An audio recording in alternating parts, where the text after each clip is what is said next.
Hello दोस्तों। आज हम बात करेंगे जो हमारा 10th क्लास का जो लेसन चल रहा था फर्स्ट, उसके थर्ड पार्ट की। हमने फर्स्ट पार्ट में बात की थी जो महाजनपद थे भारत में स्थित थे उनकी, और सेकेंड पार्ट में हमने बात की थी जो राजस्थान में स्थित महाजनपद थे उनकी। तो जो भारत में स्थित महाजनपद थे 16, उनमें से सबसे महत्वपूर्ण जो महाजनपद था, सर्वशक्तिशाली जो, वो था मगध। तो फिर मगध में जिस प्रकार से अनेक जो राजवंश हैं उनका उदय होता है, जैसे हार्यक वंश, शिशुनाग वंश और नंद वंश, इन तीनों वंशों के पतन के बाद में एक महत्वपूर्ण वंश आता है मौर्य वंश। तो आज हम बात करने वाले हैं मौर्य वंश के बारे में।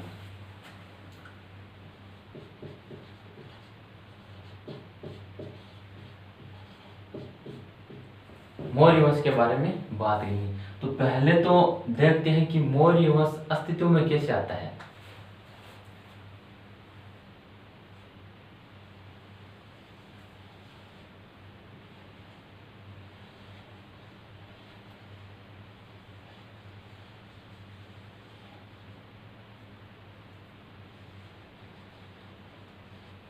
तो यहाँ पर होता है मगध, ठीक है, मगध। और मगध में बात होती है 326 ईसा पूर्व की, 326 ईसा पूर्व की। मगध का राजा होता है घनानंद। मगध का राजा होता है घनानंद। जो ये घनानंद होता है वो विलासी आलसी राजा होता है, और ये अपनी जो प्रजा होती है उसे असह्य कर भार लेता है, और अपनी प्रजा पर जो अत्याचार है वो करता है। तो मगध की जो प्रजा होती है वो इसके अत्याचारों से असह्य जो कर भार होते हैं, और इसके साथ साथ जो बाहरी आक्रमण है उनसे पीड़ित थी। तो इनको चाहिए था एक ऐसा राजा जो इनके जो अत्याचार है वो कम कर सके, इनके दुखों को दूर कर सके, और जो विदेशी जो आक्रमण थे उनसे इनकी रक्षा कर सके। तो ऐसे राजा की जरूरत थी। और इसी समय एक यूनान का शासक होता है सिकंदर। सिकंदर होता है।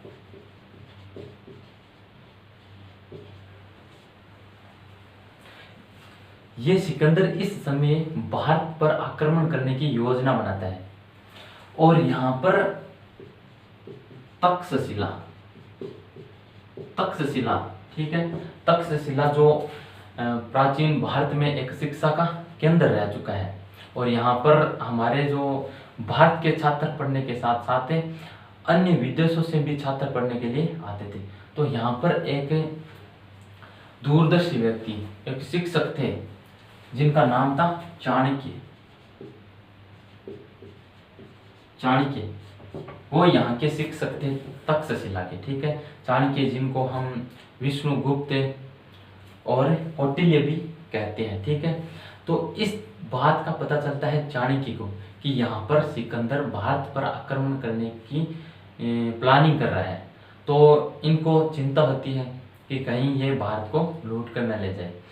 तो ये सोचता है कि क्यों न मगध का जो राजा है घनानंद, उसके पास जाऊं, और वो शायद जो अपने आसपास के जो राज्य हैं उनके राजाओं को इकट्ठा करेंगे और सिकंदर का सामना करेंगे और भारत को बचा लेंगे कैसे भी करके।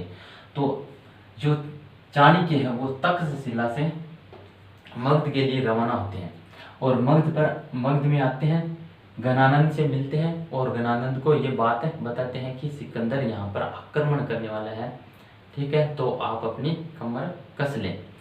तो घनानंद क्या होता है, विलासी होता है, ना उसको अपनी प्रजा की फिक्र होती है, ना राज्य की फिक्र होती है, और ना देश की फिक्र होती है। वो अपनी मौज मस्ती में अपने प्रोग्राम में लीन रहता है, ठीक है, डांस प्रोग्राम चलते हैं। तो बार बार समझाने के बाद भी इनको समझ नहीं आती है, और फिर क्या होता है, एक बार घनानंद चाणक्य को अपने एक सैनिक के द्वारा धक्का दिलवा देता है, दरबार में धक्का दिलवा देता है। तो जिससे क्या होता है, जो चाणक्य था वो ब्राह्मण था, और ब्राह्मण चोटी बांधते हैं, तो धक्का देने की वजह से चाणक्य गिर जाते हैं और उनकी चोटी खुल जाती है। तो चोटी खुलते ही चाणक्य को गुस्सा आ जाता है और उस समय चाणक्य शपथ लेते हैं कि मैं जब तक अपनी चोटी को नहीं बांधूंगा तब तक मैं तुम्हारे वंश और तुम्हारा सर्वनाश न कर दूं। तो ये शपथ लेकर चाणक्य फिर वापस तक्षशिला के लिए चल देते हैं यहाँ से। तो यहाँ से जब जाते हैं तो रास्ते में एक जंगल होता है, जंगल में एक शिकारी रहता है, ठीक है, और उस शिकारी के अधीन कुछ बालक होते हैं, ठीक है, जो कुछ बच्चे होते हैं। तो वो बच्चे कई दिनों से भूखे होते हैं, तो उन बच्चों का नेतृत्व करने वाला एक बालक होता है। तो वो बालक इस जो शिकारी होता है उस शिकारी से कहता है कि इन बच्चों को कुछ खाने के लिए दे दो। तो वो शिकारी उस बालक से कहता है कि मैं इन बच्चों को एक शर्त पर खाने के लिए दे सकता हूँ। तो वो बच्चा बोलता है कि ठीक है, आप शर्त रखो। तो वो शिकारी शर्त रखता है कि यहाँ पर एक साइड में मेरा कुत्ता है वो खड़ा रहेगा और एक साइड में बराबर में तू खड़ा रहेगा, और मैं वहाँ पर दूर उड़ते हुए एक पक्षी के तीर मारूंगा। उस पक्षी को जमीन के नीचे पड़ने से पहले और मेरे कुत्ते से पहले यदि तूने पकड़ लिया तो मैं इन बालकों को खाना दे दूंगा, और यदि ऐसा न हुआ, मेरा कुत्ता पहले पकड़ लिया तुझसे, तो मैं इनको और दिनों के लिए भूखा रखूंगा। तो वो बालक स्वीकार कर लेता है, ठीक है। तो जैसे ही वो तीर मारता है, तीर मारते ही उसके कुत्ते से पहले, पक्षी जमीन पर गिरने से पहले वो बालक उस पक्षी को पकड़ लेता है, और वो बालक होता है चंद्रगुप्त। वो बालक होता है चंद्रगुप्त। और यह जो घटना घटित होती है, इस घटना को दूर खड़े देख रहे होते हैं चाणक्य। तो चाणक्य सोचते हैं कि इस बालक में तो कुछ ना कुछ योग्यता है, क्यों ना मैं इस बालक को अपने साथ तक्षशिला ले चलूं। तो चाणक्य इस शिकारी के पास आता है और बोलता है कि ये बालक क्या तू मुझे बेचेगा। तो वो शिकारी कहता है हाँ ले लो, और 1000 कार सापन दे दो। कार सापन मौर्य काल में कार सापन होते थे। मौर्य काल में चांदी के सिक्के होते थे, चांदी के सिक्के चलते थे जिनको कार सापन कहते थे, ठीक है। तो 1000 कार सापन में जो चंद्रगुप्त होता है उसको ले लेता है चाणक्य और अपने साथ तक्षशिला ले जाते हैं, और वहां पर 8 साल रखते हैं। 8 साल रखकर, मतलब संस्कृत हो, विज्ञान हो, गणित हो, इतिहास हो, भूगोल हो, मतलब सारे जो सब्जेक्ट होते हैं उनकी सारे सब्जेक्ट्स को की ज्ञान कराता है चंद्रगुप्त को चाणक्य। 8 साल तक योग्य बना देता है एकदम। और फिर कहते हैं कि जब पहली बार यहाँ पर मगध पर, गणानंद पर दोनों ने मिलकर आक्रमण किया तब तो असफल रहे।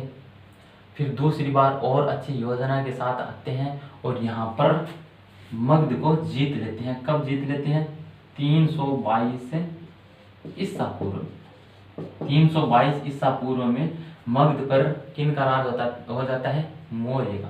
मौर्य का मतलब कि चंद्रगुप्त। इस प्रकार से यहाँ पर मौर्य वंश का उदय होता है 322 ईसा पूर्व में। इस प्रकार से चंद्रगुप्त है वो मौर्य वंश का क्या है? संस्थापक।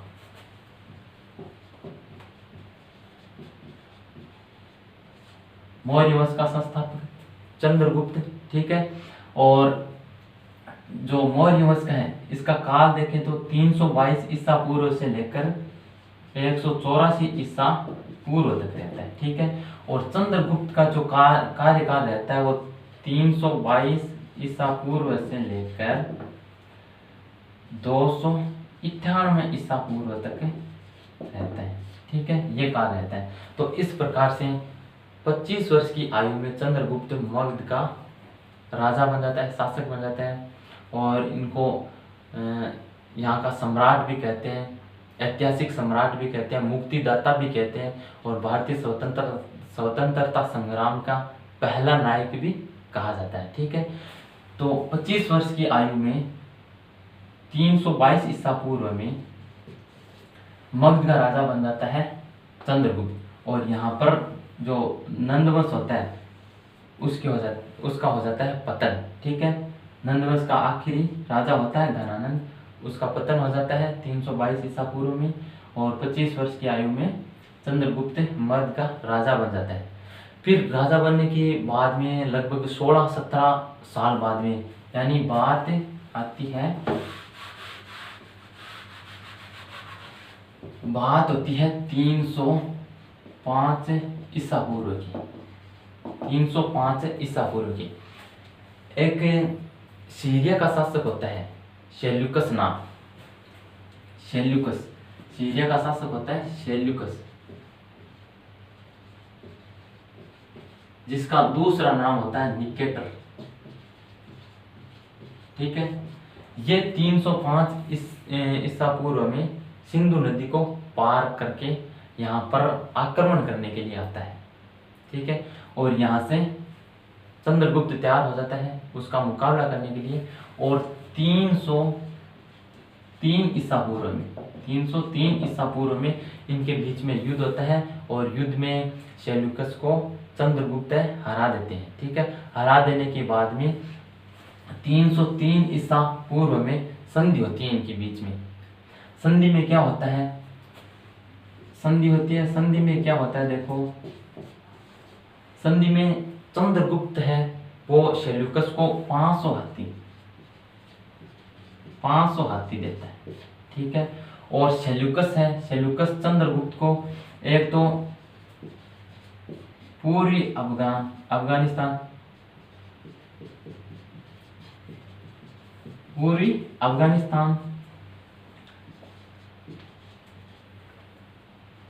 बलूचिस्तान और सिंधु नदी का पश्चिमी क्षेत्र, सिंधु नदी का पश्चिमी क्षेत्र देते हैं। पूर्वी अफगानिस्तान, बलूचिस्तान, सिंधु नदी का पश्चिमी क्षेत्र देता है। और इसके साथ साथ एक सेल्यूकस की एक पुत्री होती है हेलेना नाम की, हेलेना नाम की एक पुत्री होती है। ठीक है, उस पुत्री का विवाह चंद्रगुप्त के साथ किया जाता है। जिस प्रकार से अभी हमारे जो भारत में हिंदी फिल्म इंडस्ट्री की जो प्रियंका चोपड़ा है, प्रियंका चोपड़ा ने शादी की थी निक जॉन के साथ में, तो वो एक क्या था, अंतर्राष्ट्रीय विवाह था। तो इस प्रकार से यह भी एक अंतर्राष्ट्रीय विवाह था, और ये भारत का फर्स्ट अंतर्राष्ट्रीय विवाह था। हेलेना का चंद्रगुप्त के साथ भारत का फर्स्ट अंतर्राष्ट्रीय विवाह था। ठीक है, और इसके साथ साथ संधि में क्या होता है, एक जो सेल्यूकस है वो चंद्रगुप्त के दरबार में एक राजदूत भेजता है मेगस्थनीज नाम का, मेगस्थनीज, वही मेगस्थनीज जिनकी एक प्रसिद्ध बुक है इंडिका। ठीक है, तो ये भारत में आने वाला फर्स्ट राजदूत था मेगस्थनीज, चंद्रगुप्त के जो दरबार में आया था। ठीक है, तो ये संधि होती है इनके बीच में।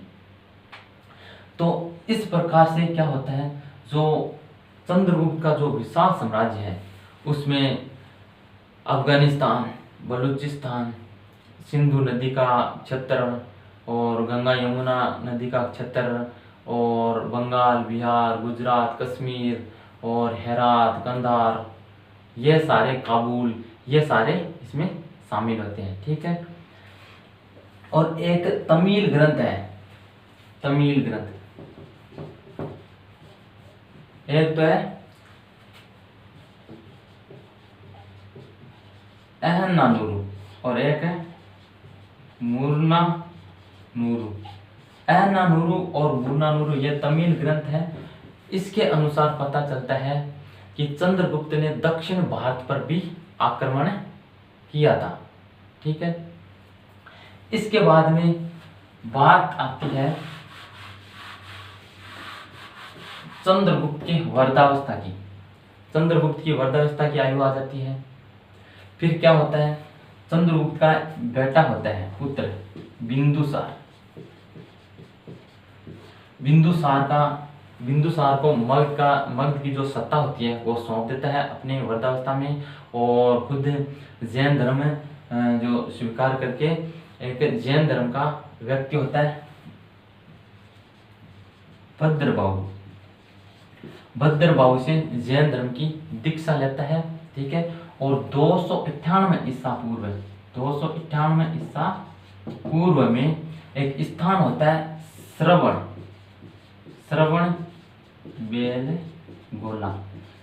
बेलगोला स्थान होता है मैसूर में, कर्नाटक में, जो वर्तमान में कर्नाटक है वहां पर है। तो वहां पर 298 ईसा पूर्व में श्रवण बेलगोला में उपवास के द्वारा अपने शरीर को त्याग देते हैं। एक जैन धर्म की एक संथाला पद्धति होती है जिसमें व्यक्ति लास्ट में क्या करता है, खाना पीना छोड़ देता है और अपने शरीर को त्याग देता है। तो इस प्रकार से जो चंद्रगुप्त का जो कार्यकाल था उसका अंत होता है, और मगध का नया जो शासक बनता है वो बनता है चंद्रगुप्त का पुत्र बिंदुसार। तो अब हम हमारी नेक्स्ट जो क्लास होगी उसमें बात करेंगे बिंदुसार के बारे में।